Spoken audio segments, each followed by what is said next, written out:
we are saddened by how our students have been used to promote certain candidates for the Board of Education April 2023 election.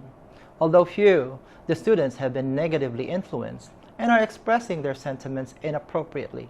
The Proviso schools champion freedom of speech, but vandalism is never an acceptable means to exercise that freedom, whether inside or outside of school.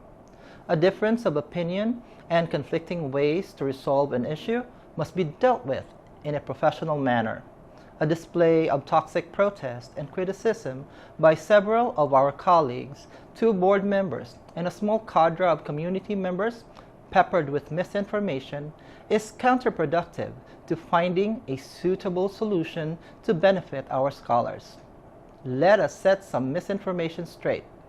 The superintendent will never retaliate against any of our scholars, but he will ensure that anyone defacing district property is held accountable.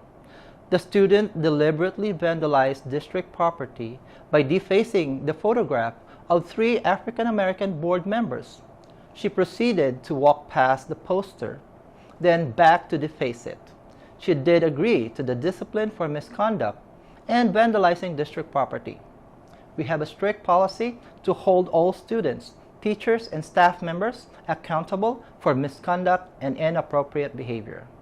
Vandalism in our schools is a punishable offense.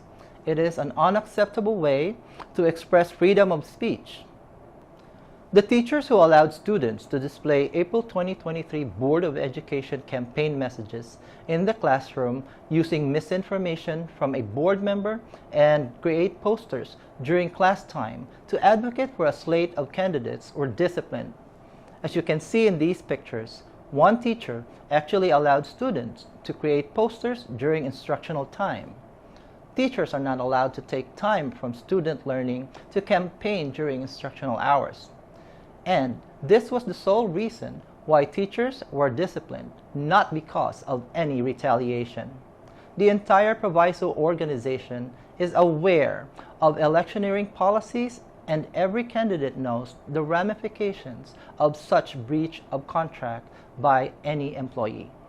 While we understand why students advocate for their teachers who have been reprimanded for violating the electioneering policies by campaigning on school property during instructional time, our policy and the law do not permit such.